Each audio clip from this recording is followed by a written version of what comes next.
Hello, everyone, and welcome to another episode of Build St. Louis, the regional podcast that's capturing and sharing the very heart of construction and development and financing. I'm your host, Carrie Smith, owner of Information Works, and we're really excited in this episode to get to talk to our very first banker on Build St. Louis in the series, and he is Gant Harper. He is president of St. Louis Bank, and his tenure at St. Louis Bank began in 2019 as SVP of Commercial Lending. And then in mid 2021, Gant became the Chief Lending Officer, specializing in commercial analysis, liquidation, restructuring, tax accounting, auditing, and more. And a year ago, if I'm correct, I'm going to ask him to confirm that you became president of St. Louis Bank. Is that right, Gant? Yes, that's correct. Well, welcome to Build St. Louis. I see that you hold a BA in Business Administration and Economics from Illinois College, and we're just excited to welcome you to talk through the topic, which is certainly relevant to the construction conversation overall, and that's how is construction being financed these days. I'm looking forward to learning if it's changed at all since the pandemic 3 years ago, or kind of how contractors, owners, and others on the project team coming to you to put deals together and break ground. So thanks for being with us today. All right. Yeah, no problem. Glad to be here. And, the construction industry from the banking standpoint, it's changed a little bit since the pandemic. Obviously, a lot of things slowed down during the pandemic, but what that did is I think it gave a lot of businesses the opportunity to spend some time working on what that next step for them was going to be. And a lot of them were, hey, we need a bigger place, or we need a new building, or vice versa. During the pandemic, everybody went home, and a lot of businesses realized, hey, we don't need this big office space. And so to some extent, the reverse is true. They had the opportunity to say, we don't need as big of an office space, and we can have a lesser footprint in the building and still have a lot of people working from home. So it went a little bit both ways. And from the construction side of it, it allowed businesses to say, when things get going again, we're going to be ready to go. And I think that's what we're seeing now is when we came out of the pandemic, the economy was strong, interest rates were low, and these construction projects were teed up and ready to go. Wow. That's so interesting to me how you dealt with both. You sort of dealt with people decreasing the footprint they needed of a brick and mortar location. But then you also, like you said, you dealt with people who use that downtime to plan for expansion and growth. And that's got to be a challenge for a lending institution to wonder, any given appointment, which trend that was or what needs were being presented to you. Yeah, it's definitely not uncommon to have one meeting with a business or developer that's getting ready to do a big project. And, we review it with them, get information on it as we get ready to get the construction loan set up. And then vice versa. You could be meeting with a developer or a property owner that says, I'm losing one of my big tenants. And then it's a discussion of how are we going to either repurpose the property or time to look for a new tenant, maybe give the building a facelift and take a big space and divide it into smaller spaces so it might be more attractive for more tenants. So yeah, we get to see both sides of it, and both are rewarding in one way or the other. Obviously, the latter, when somebody is looking to repurpose their building, that's happening a lot more. And unfortunately, that's just a sign of the times. Sure. When you said that, I thought of a question for you on, I've seen former shopping mall spaces that are now occupied by churches. And I know in Fairview Heights, Illinois, they leveraged a lot of extra space and made a business incubator for small businesses and co-work spaces. And I wondered if there are other examples that you're seeing, Gant, of different users. It wouldn't even necessarily be a trend, but what are some other examples of people that maybe we wouldn't have expected to locate where they are today? Yeah, the churches it's amazing where they pop up. And, obviously, if you got a strong congregation and things are moving forward, you always love to have more space. So they definitely seem to jump into those vacant buildings when that opportunity is there. We've seen car dealers try and go to these bigger facilities, but it might not necessarily be for a long-term thing because car dealers have to abide by their franchise and what the manufacturer wants to see in their dealership. But these vacant shopping malls malls are an interesting thing. And, here in St. Louis area, we've got what was Jamestown Mall is, getting close to being ready to be demolished. And then Right. on the opposite end is Chesterfield Mall at the other end of St. Louis, where, they're looking to basically repurpose that. And those are huge plans that both of them have to basically repurpose what 40 years ago we thought was something that would never go away. And I'd be surprised if there's many big malls like that being constructed anymore.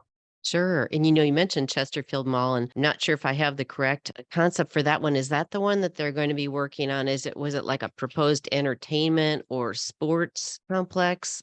I'm Yeah, trying to so remember. there's another project that basically ties into, and that's not the Chesterfield Mall location. The Chesterfield Mall, the latest I've heard, is more of a mixed use office space, residential space, some retail space. So, which that really seems to be the trend lately. We call it mixed use, where especially on a multi-story building, the first level will be retail, it might be a restaurant or a different type of service business. But then as you go up, it's basically apartments or condominiums, and then there'll be nice common areas for people to socialize. So those are some of the bigger projects that we're seeing right now are the mixed use type.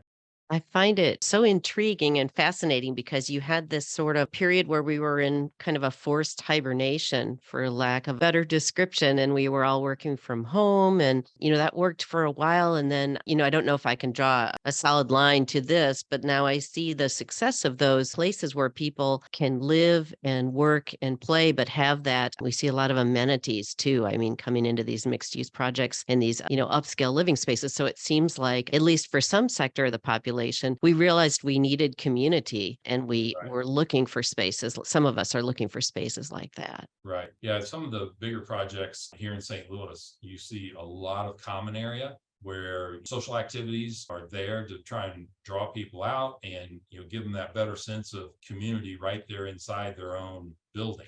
Definitely, I don't know if you ever had a chance to go through the ballpark village towers Yes. there, just amazing setup. And the developers are now making sure that when they have a structure like that, they're including the necessary infrastructure to make sure people can work from basically their home, strong internet, fast speeds, maybe conference rooms, things like that that they might need on an irregular basis, but it allows them that opportunity to basically work from home. Yeah, that's awesome. So, in terms of construction financing, let's talk about some of those people that populate your appointments. And I wondered if, in terms of regulatory restrictions, have we seen any, I guess since the pandemic, do you, as a banking institution, have to work with a different set of or tighter set of rules than you did before?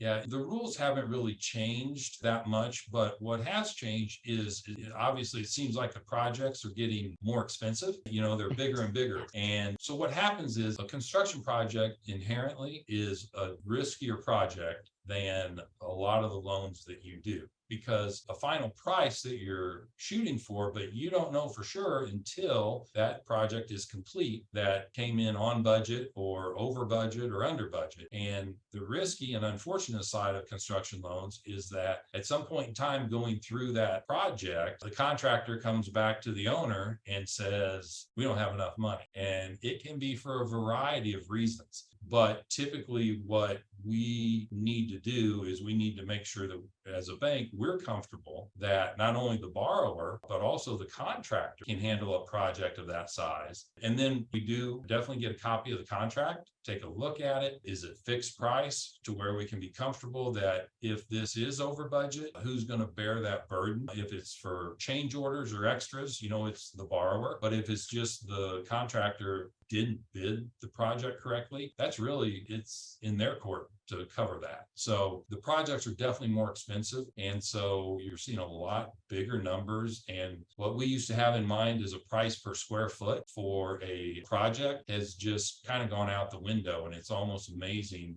the dollars per square foot that construction projects cost nowadays. It is part of that. I mean, it's just inflation, I'm sure, but also this whole screwy supply chain. Is that still kind of having effect on prices of materials, or is it labor? Is it everything? Yeah, it really is a mixture of everything. Definitely the cost of materials, the supply chain. I think during the pandemic, a lot of people realized that reliance on getting products from overseas can be disrupted. And when that happens, it ends up costing a lot more money. There were some companies that decided having manufacturing overseas was too risky. And so they, moved that back to the United States. So I think that even though it has an increased price, they can deliver on time and on budget. So it's still a better deal for the contractor to purchase something domestically. Labor definitely has a factor in there. Obviously, minimum wage jobs have jumped over the past few years, but the skilled labor as well. It also costs more money to hire that skilled labor or that contractor that knows and has that niche in that type of building that you want to construct. So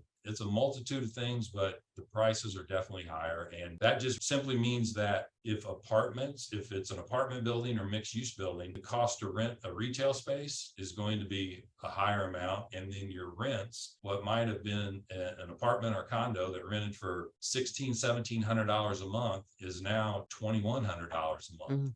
But the demand is Mhm. still there. And, the rental market is still very strong here in the St. Louis market. Yeah, that's amazing to see how robust that still is. Oh, I was going to ask you, this may be a little early to see this trend, but from a sort of banking slash real estate development perspective, high-rise offices and premium office space. I wonder if part of your folks who come in to set an appointment with you are maybe owners of, Class A office, the traditional ones down maybe in downtown St. Louis, for example. I've read a few stories on that where that's starting to come up, and I wondered if most of those leases might be more like 5 to 8 years if we're not yet seeing the full brunt of vacancies that may be Yeah. occurring. Yeah, we have a lot of different customers that have some commercial properties that might be on a 5-year renewable lease or maybe a 10-year lease. And that definitely brings up the possibility that when that lease matures, your tenant may say, we don't need this much space, or hey, we're going to move out. And like I said, then it's a process for the owner to decide what's the best use of that building. Do they adjust their lease and try and keep the tenant, or if they do move out, what can they do to the property to make it attractive to either a new tenant or split it up so they don't have to hit a home run and get a big company in there? Maybe they split it up into a third, a third, a third, and they can look for a lot more different types of tenants because they don't need to fill one big space. Right, that makes sense because that would seem like a chore to find an anchor tenant or a literally one tenant for that. Is that something that St. Louis Bank can help them with if they just don't know where to get started with the strategy on that? Can they come in and talk to you about, or who's their first go-to, I guess, on solving that mystery?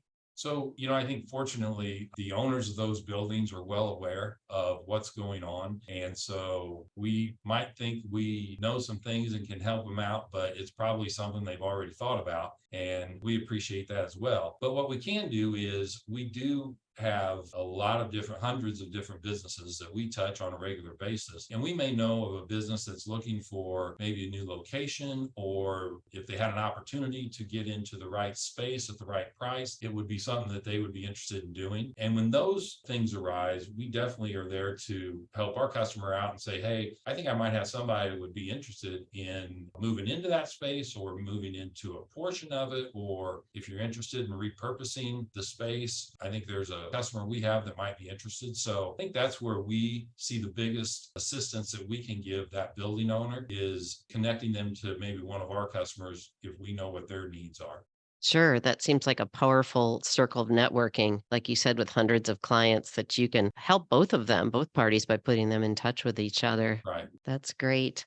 I had a bunch of these S&P statistical question to ask you, but I don't know if they're relevant. But just, looking high level at just the trend in financing construction since 3 years ago, just looking at some of those numbers we shared with each other about construction loans growing as a percentage of gross loans and leases. Has it been a significant increase, I guess, in the percentage of construction loans over the past, speak to it regionally if you'd like, or nationally over the past several years? Yeah, we mentioned a little bit earlier about how construction projects in general have increased in price. And so, as a bank, again, as we talked about earlier, construction loans are risk because you're relying on so many different things to take place and everybody to do their part. And so, the regulators want to make sure that banks remain safe and sound. And so, when you get to a certain point where you have so many construction loans that it equals or exceeds your capital in your bank, the regulators might take a closer look,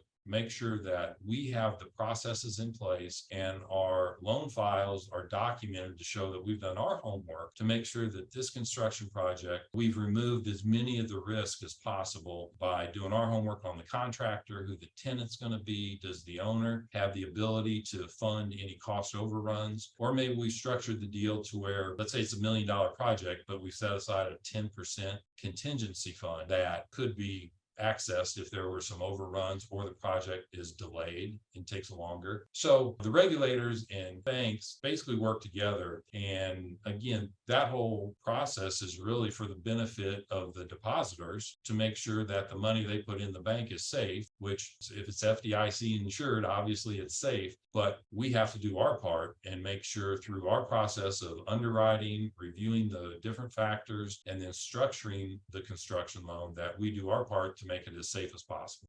Makes a lot of sense. What's your advice to maybe different advice for these different parties, but to developers, owners, and contractors who are going to be coming to you for seeking financing for projects, perhaps for 2024 and beyond? I know it's hard to know where things are going, but what would be sort of your boilerplate advice to them how to prepare to come talk with you? We want to make sure that when they bring a project to us, we want to know that they've done their homework on the project and there's a reason that they feel this project, whatever it is going to be successful. Nowadays, if somebody, came in and wanted to do, let's say, a 4 or 5 unit strip malls are kind of the dying breed. And Sure.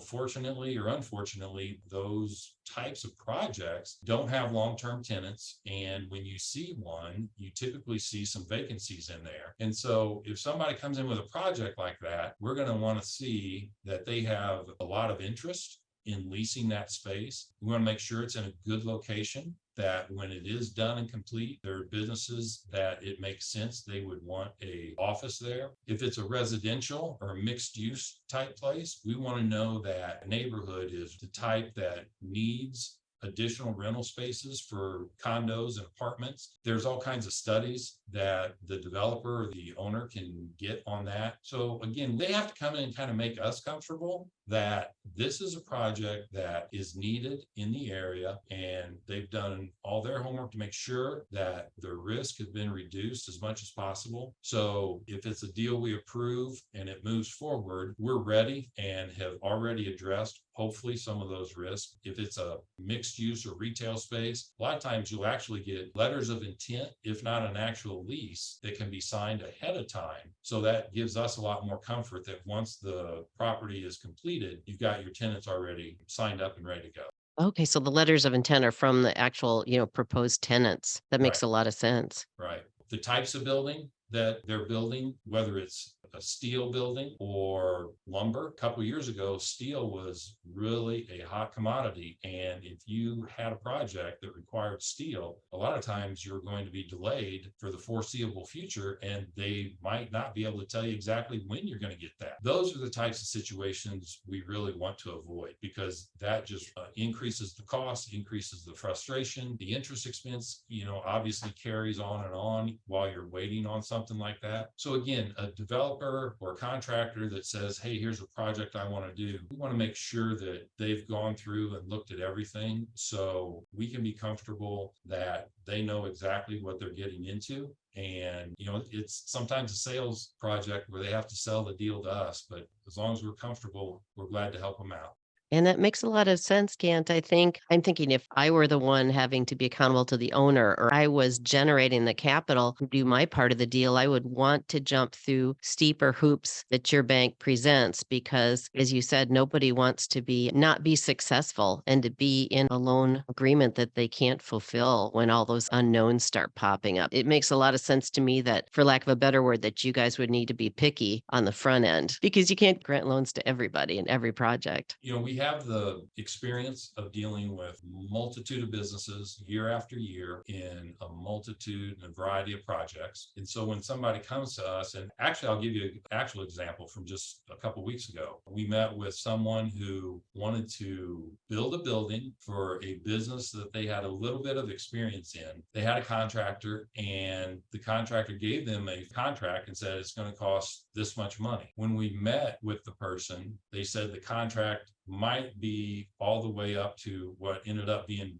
50% more than what the original contract price was. And in an instance like that, I asked the owner of the proposed business, I said, why do you have a contract that is so, flexible as far as, is it going to be the lower price? Is it going to be the higher price or somewhere in between? And the reply was, well, I don't really know yet, Ooh, but they okay. were already pouring concrete at the Mm, facility. So wow. there's a good example of somebody that doesn't, they're excited about their business. They know that they're going to make it work one way or another. And unfortunately, as a bank, we have to make sure that all the I's are dotted, T's are crossed, that we can to reduce the risk, or we have to approve it with that highest dollar amount. But it Right. gives us a certain level of uneasiness when those numbers and those contracts aren't nailed down way ahead of time. And so anyway, that one is a work in progress. So we'll see how that turns out. Very good. Because, like you said, if it's not nailed down, the big number isn't nailed down. Even if it is, that thing's going to change. It's like a dynamic organism or something. The project, it just ebbs and flows and is in constant flux, I'm sure. So, if you don't have a sense of where you're starting from, I could see where the bank be reluctant. Right.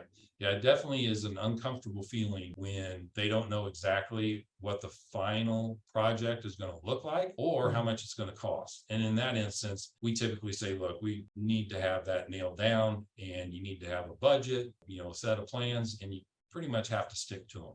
Exactly. And from the business's perspective, if that were a contractor, that could wipe them out if they don't have that together. I mean, one project that goes under, that could be it if they're a smaller company, I would think. Yeah, the worst thing that you can have happen is halfway through the project, the contractor walks off the job because there's a dispute over the contract and are there extras that should be paid for or shouldn't be? And then it just turns into a big mess. And fortunately, that doesn't happen very often, but it does happen from time to time. And I think most all the time you can trace that back to that project really wasn't ready to go from a contract and bidding standpoint to begin with, but for various reasons, both sides decided, let's go ahead and get started and we'll work out the details later. And that's usually not a good way to enter into a project like that. Certainly. Well said. Well, we have been so grateful to learn from Gant Harper, president of St. Louis Bank, in this episode of Build St. Louis. And we're just glad we can get a tap into the pulse of financing construction and to hear the kinds of questions and scenarios that you hear every day. And we appreciate what you all do and how you're adding to the success of continued construction and development, regardless of all the unknowns in the St. Louis region. So thank you so much for being with us today, Gant. It's been a pleasure. Thanks, Carrie. I appreciate it.